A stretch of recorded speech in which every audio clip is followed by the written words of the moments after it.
I, 28F, just found out my sister Rachel, 35F, has been lying to me about my birth mother for the past 15 years. The whole situation has left me questioning everything I thought I knew about my family and my childhood. For context, I was adopted when I was 2 years old. My adoptive parents, Mark and Linda, were amazing people who gave me a wonderful life. They never made me feel different or less loved than Rachel, their biological daughter. I have memories of weekend trips to the beach, holiday celebrations, and family game nights where we'd all laugh until our sides hurt. Dad would always let me win at chess until I was old enough to actually beat him, and Mom would spend hours helping me with my science projects even though she hated science. Unfortunately, they passed away in a car accident when I was 13. It happened on a rainy night when they were driving back from their anniversary dinner. A drunk driver hit them head-on, and they died at the scene. That night changed everything for Rachel and me. Rachel was 20 at the time and had just started her second year of college. She immediately dropped out and became my legal guardian. I still remember the day she sat me down and told me she would take care of me. She had tears in her eyes but tried to stay strong, saying that's what Mom and Dad would have wanted. Rachel worked 2 jobs, as a waitress during the day and a receptionist at night. She would come home exhausted but still make time to help me with homework or listen to me talk about school. She made sure I never missed a school event or activity, even though I know it was hard for her to manage. Growing up, I had occasional questions about my adoption, but my parents were always open about it. They told me I was chosen specially to be part of their family. However, they passed away before I could ask more detailed questions about my birth mother, as I was too young to really care before then. When I turned 13, shortly after our parents died, I started having more questions about where I came from. It was a difficult time. I had just lost my parents, was going through teenage changes, and felt lost. I asked Rachel about my birth mother, hoping to understand more about my background. Rachel told me a story that broke my heart but also made me stop asking questions. She said my birth mother was a troubled teenager who abandoned me at the hospital right after I was born. According to Rachel, this girl didn't even name me, she just left me there and disappeared. Rachel claimed she had tried to find information about her when I first started asking but couldn't find anything. She said maybe it was better this way, that my birth mother clearly didn't want to be found. I believed her completely. Why wouldn't I? Rachel had given up everything to raise me. She was my sister, my guardian, my best friend. She had never lied to me before, as far as I knew. So I accepted what she told me and tried to move on with my life, grateful for the family I did have. Last month, everything changed. Rachel and I had been talking about selling our parents' house, which we'd been renting out since their death. We needed to clear out their old storage unit first. I took a day off work to sort through the boxes.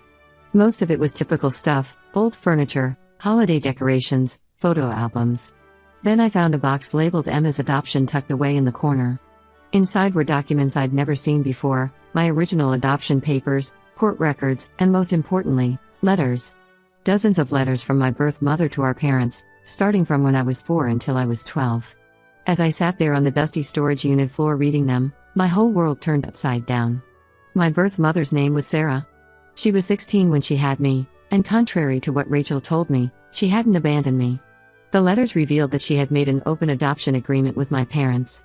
She chose them specifically because they lived in the same state and were willing to let her have some contact with me as I grew up. The letters were full of love and longing. Sarah wrote about how hard the decision was to give me up, but she knew she couldn't provide the life I deserved. Her family was struggling financially, and she wanted to make sure I had every opportunity possible. She sent birthday cards every year, asking about my interests and achievements. She even sent small gifts, a handmade blanket when I was 5, a charm bracelet when I was 10, things I never received. The last letter was dated just 2 weeks before our parents' accident.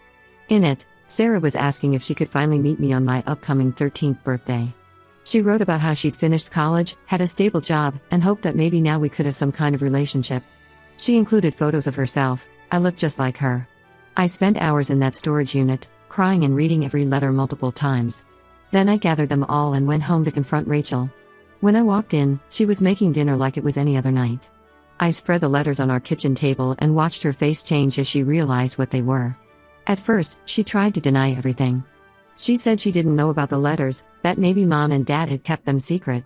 But when I showed her the ones dated after their death, letters that had clearly been opened and read, she couldn't lie anymore. She broke down crying and admitted everything. After our parents died, she intercepted all communication from Sarah. She found the letters in their house and hid them. When Sarah tried to contact us after the accident, Rachel told her I was too traumatized and didn't want any contact with her. She betrayed not only me but also our parents' wishes for an open adoption. Rachel claimed she did it because she was terrified of losing me. She said she was young and scared, suddenly responsible for a grieving 13-year-old. She thought if I knew about my birth mother, I would choose her instead of Rachel, and she would be left alone. She begged me to understand that she only did it out of love. But I can't understand it. She had no right to make that decision for me. She robbed me of the chance to know my birth mother during my teenage years when I desperately needed maternal guidance. She manipulated both me and Sarah, maintaining this lie for 15 years. She watched me struggle with questions about my identity and background, knowing the truth the whole time. When I told her I wanted to find Sarah now, Rachel got angry. She started yelling about how ungrateful I was, how she had sacrificed everything for me. She said I was betraying her by wanting to contact my birth mother now.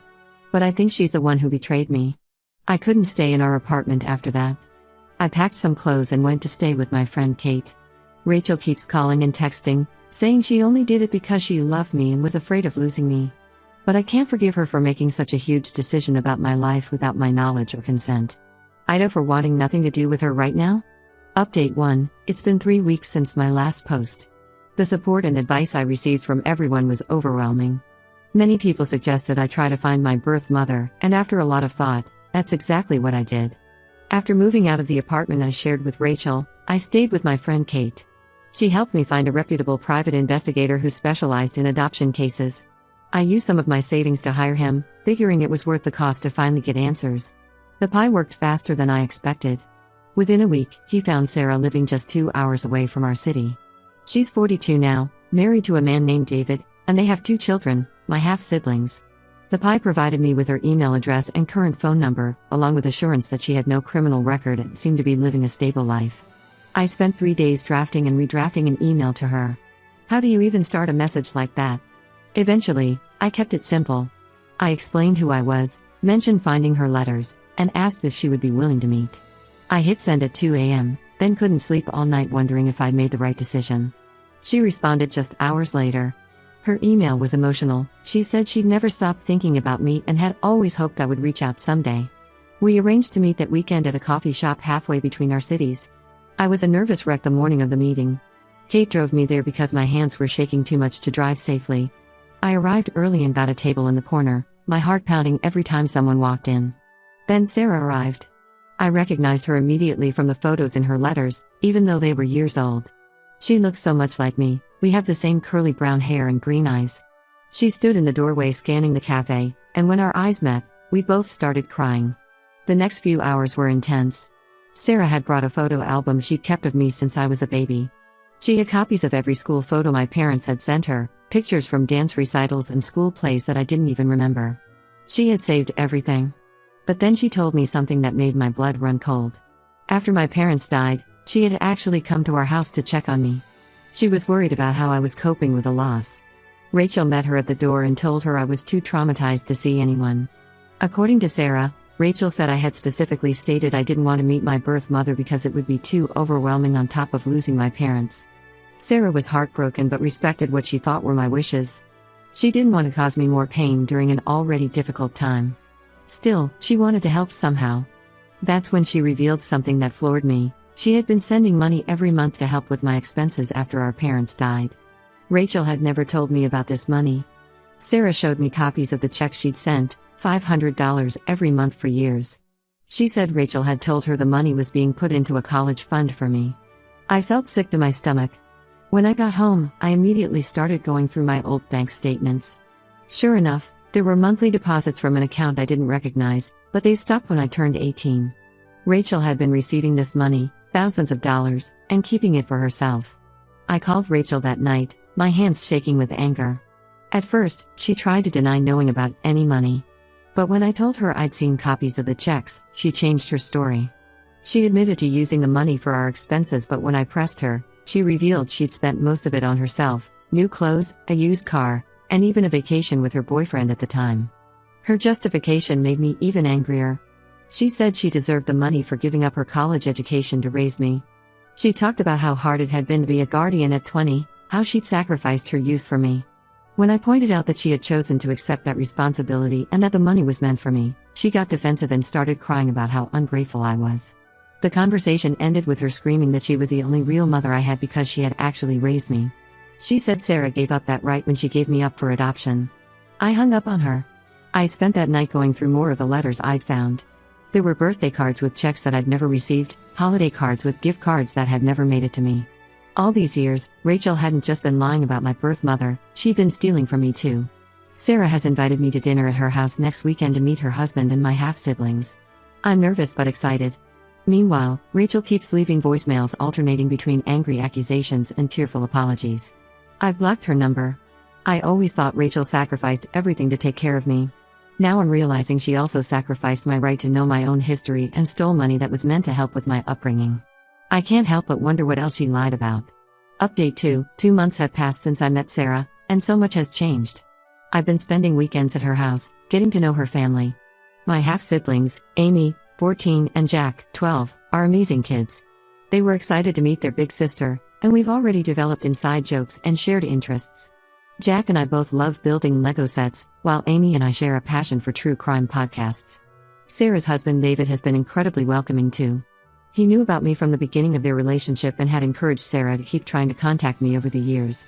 They'd kept a room in their house that they call the memory room, filled with photos and mementos of their family history. Last week, Sarah showed me this room for the first time. That's when I discovered something that shattered any remaining doubt about Rachel's true nature. On the wall were photos I'd never seen before, including several that made my heart stop, pictures of Rachel at their house. When I asked Sarah about them, she went pale and quiet. After some gentle prodding, she revealed a truth that made me physically sick. About 5 years ago, Rachel had somehow found out where Sarah lived. Instead of telling me, she went to Sarah's house and threatened her.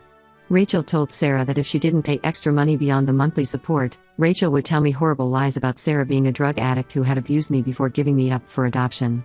Sarah, terrified of losing any chance of reconnecting with me, agreed to pay. For years, Rachel had been extorting my birth mother. She would show up at Sarah's house every few months, demanding cash payments that ranged from $1,000 to $5,000, always with the same threat: pay up, or she'd poison my mind against Sarah forever. The photos on the wall were from these visits. Sarah's husband had secretly taken them as evidence in case they ever needed proof. Sarah broke down crying as she told me this. She said she knew giving in to blackmail was wrong, but she was so afraid of losing any chance to know me that she paid every time. She showed me a notebook where she'd recorded every payment, every visit, and every threat.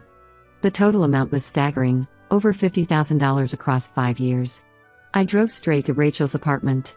For the first time since discovering her initial lies, I wasn't sad or hurt, I was furious. When I confronted her, her response shocked me even more than the blackmail revelations. She didn't deny anything. Instead, she acted like what she'd done was perfectly reasonable. She said she needed the money for her failed business ventures. Apparently, she tried to start several small businesses over the years and lost everything. She claimed she was entitled to the money because she'd given up her own future to raise me. When I pointed out that blackmail was illegal, she laughed and said Sarah had paid willingly, so it wasn't really blackmail. But what really got to me was when she said she'd done me a favor by keeping Sarah away. She actually believed she had the right to control my relationship with my birth mother, even as an adult. She said she was protecting me from getting hurt, but all I could see was how she'd used me as a weapon to extort money from a woman whose only crime was wanting to know her daughter. I asked her what happened to all the money she'd gotten from Sarah. She admitted she'd spent it all on her failed businesses and expensive shopping habits. She even tried to justify it by saying she deserved nice things after everything she'd done for me. Looking around her apartment, I could see where the money had gone: designer bags, expensive electronics, luxury furniture. All bought with money she'd extorted from my birth mother using threats about me. It made me sick to think how she'd used me as a tool for her greed. Before I left, she tried one last time to manipulate me. She started crying about how she was all alone, how everyone always left her, how I was abandoning her just like our parents did when they died. For the first time, I saw through her emotional manipulation completely. I told her she wasn't alone because she'd been abandoned, she was alone because she'd driven everyone away with her lies and manipulation. I left her apartment knowing I could never trust her again. She hadn't just lied about my birth mother or stolen money meant for my care, she'd actively blackmailed an innocent woman using threats about me. It felt like every new revelation about Rachel just revealed another layer of betrayal. Update 3: It's been 6 months since my original post, and I finally found peace with my decisions. After discovering Rachel's blackmail scheme, I completely cut contact with her. It wasn't easy, she didn't go quietly. First, she tried to turn our extended family against me. She called our aunts, uncles, and cousins, telling them I had abandoned her for my new family after everything she'd sacrificed for me. She painted herself as the devoted sister who gave up everything to raise me, only to be cast aside when my birth mother came into the picture. At first, some family members believed her. Our Aunt Carol even called me to lecture me about family loyalty and how blood is thicker than water. I finally decided to set the record straight. I created a group email and attached everything: copies of Sarah's letters that Rachel had hidden, bank statements showing the stolen support money, and most importantly, Sarah's detailed records of Rachel's blackmail visits. The response was immediate. Most of our family was horrified. Aunt Carol called me crying to apologize. Our cousins cut contact with Rachel. Even our grandparents, who had initially defended Rachel, were shocked into silence when they saw the evidence. Sarah helped me connect with a lawyer who specialized in fraud cases. The lawyer said we had a strong case against Rachel for both the stolen support payments and the blackmail. We could have pressed charges and likely won. But after much discussion with Sarah, I decided against legal action. Not because Rachel deserved mercy, but because I wanted to move forward with my life instead of being tied to court proceedings for months or years. Rachel lost her job last month. Apparently, her workplace found out about her history of fraud when she tried to apply for a promotion that required a background check. She sent me a long email begging for help. She wrote about how she was about to be evicted, how she had no one else to turn to, how she only did everything because she loved me too much and was afraid of losing me. I didn't respond. Some of our more traditional relatives still think I should forgive Rachel since she raised me. They keep saying things like she's still your sister and she did the best she could. But I can't get past her years of calculated manipulation. This wasn't just a one-time mistake or a decision made in panic. She systematically lied to me, stole from me, and blackmailed my birth mother for years. I've blocked Rachel on everything: phone, email, social media. I'm moving to a new apartment next month and haven't given my new address to anyone who might share it with her. Sarah has helped me find a place actually closer to her family, and I'm looking forward to being able to spend more time with my half-siblings. Last week, I received a package from our grandparents. Inside was my mother's old jewelry box that Rachel had kept after our parents died. Our grandmother had convinced Rachel to give it back. Looking through it, I found a locket with a picture of me as a baby with my adoptive parents. It reminded me that my parents had wanted me to know Sarah, to have both families in my life. Rachel took that choice away from me for 15 years. I'm finally at peace with my decision to remove Rachel from my life. I have a wonderful relationship with Sarah and her family now, and I'm building a life free from manipulation and lies. Sometimes the hardest decision is the right one, and cutting off toxic family members, even ones who helped raise you, can be necessary for your own well-being.